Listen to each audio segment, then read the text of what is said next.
आप dust option ये आता है tiger in the zoo the trees. Dust option board exam के लिए बहुत ही इंपॉर्टेंट है। ये आपको क्या करता है 40 से 50 वर्ड के बीच में सेंट्रल आइडिया को लिखना रहता है, जिसमें आपको ये कितने 3 नंबर देता है। दोस्तों आज की वीडियो में हम डस्ट ऑप्शन पोएम के सेंट्रल आइडिया को देखने वाले हैं, जो कि बोर्ड एग्जाम के लिए बहुत ही इंपॉर्टेंट है। दोस्तों ये कई बार बोर्ड एग्जाम में पूछा जा चुका है और इस साल भी आएगा। दोस्तों मैंने एक क्वेश्चन पेपर लिया है जिसमें ये आपको दिया गया है। देखिए आप डस्ट ऑप्शन ये आता है tiger in the zoo the trees. Dust option board exam के लिए बहुत ही इंपॉर्टेंट है।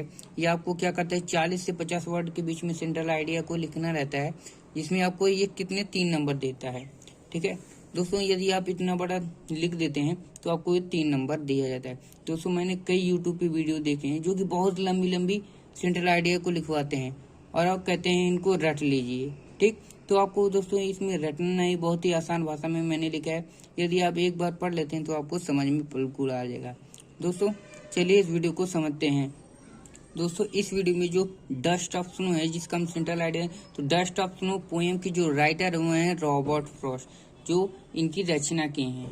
तो इसका डस्ट ऑफ स्नो इसका जो हिंदी अर्थ है वो होगा बर्फ की धूल। ठीक है, जिसके लेखक क्या है रॉबर्ट फ्रॉस्ट है। चलिए दोस्तों समझते हैं इसमें क्या होता है। जो लेखक होते हैं तो क्या होता है दोस्तों, एक दिन कभी बैठे होते हैं क्या, हेमलॉक ट्री के नीचे बैठे हो। हेमलॉक ट्री आप जानते होंगे, अपने कई फिल्मों में देखो, यहाँ पर उसका चित्र दिख रहा है। अपने कई फिल्मों में देखा होगा, उन पर जो बर्फ जमे होते हैं उसमें वही हेमलॉक ट्री है। उनके नीचे जाकर क्या करते हैं, बैठे हैं और उनका जो मन होता है बहुत उदास होता है। ठीक, और ये इधर उधर जैसे कि आप देखेंगे कि आप जब बैठे रहते हैं नेगेटिव थिंकिंग के कारण आपका बहुत टाइम बर्बाद हो जाता है।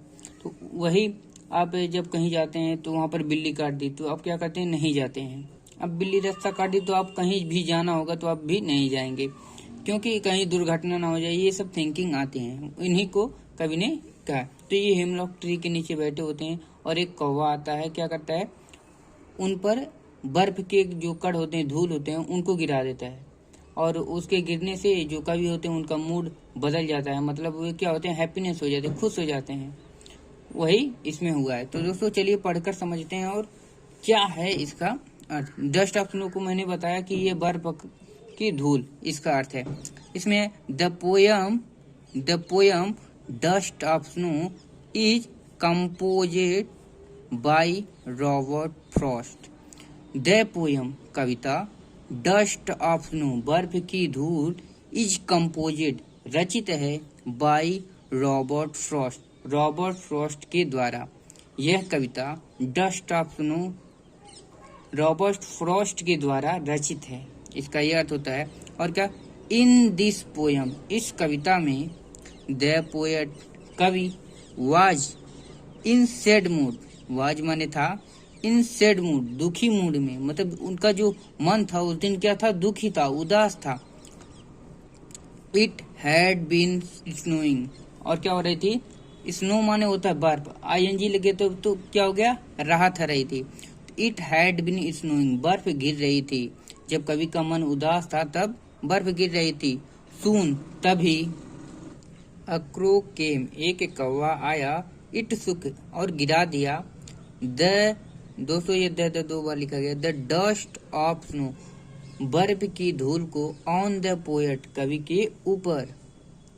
This changed his mood, this changed बदल गया, हिज मूड उनका मन, रिप्रेजेंट अ मोमेंट एक क्षण में, मतलब प्रदर्शित, रिप्रेजेंट मैंने प्रदर्शित करता है एक क्षण को। मतलब दोस्तों जैसे ही कौवे ने इनके ऊपर गिराया, एक क्षण में इनका जो मन है वो क्या हो गया, बदल गया। A moment that some simple, यह क्षण बहुत आसान था, बट लेकिन हैज लार्ज सिग्निफिकेंस, लेकिन बहुत महत्वपूर्ण था। किसके लिए, कवि के लिए। अब क्यों महत्वपूर्ण था, क्योंकि जब कवि का उदास भरा दिन था तो जैसे ही कौवे ने उनके ऊपर बर्फ के टुकड़े को गिराया, वैसे ही इनका क्या हो गया, मूड बदल गया, मतलब दिन वो खुश हो गए और उनका दिन अच्छा गुजरने लगा। इसलिए ये जो क्षण था बहुत ही आसान था, लेकिन कवि के लिए बहुत ही महत्वपूर्ण था। इन आवर लाइफ हमारे जीवन में, वी 2 बार लिखा गया है, वी फेस हम we face both sorrow and happiness. इसका जो मतलब हुआ दोस्तों, क्या हुआ? वी फेस, हम सामना करते हैं, बोथ सॉरो एंड हैप्पीनेस, दुख और सुख का। ठीक है दोस्तों, इसको थोड़ा ऊपर ले चलते हैं और पढ़ते हैं। फिर क्या है? इन आवर लाइफ, हमारे जीवन में, वी फेस, हम सामना करते हैं, बोथ सॉरो एंड हैप्पीनेस, दुख और सुख का, मतलब दोनों का हम सामना करते हैं। एवरीवन, प्रत्येक को, शुड बी, रहना चाहिए, होपफुल फॉर बेटर, एक बेहतर आशा के साथ।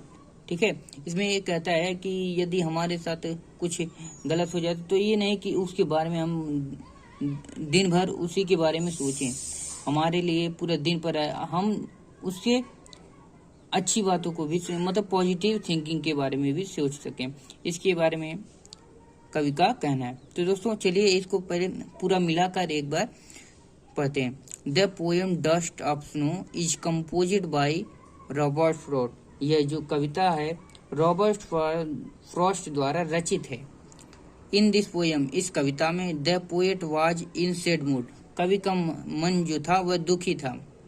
इट हैड बीन स्नोइंग, बर्फ की वर्षा हो रही थी, मतलब बर्फ गिर रही थी। सून, तभी, अ क्रो केम, एक कौवा आया है। इट सुक, उसने गिरा दिया, the crow the dust of snow, बर्फ की धूल को, ऑन द पोएट, पोएट के ऊपर, माने कवि के ऊपर।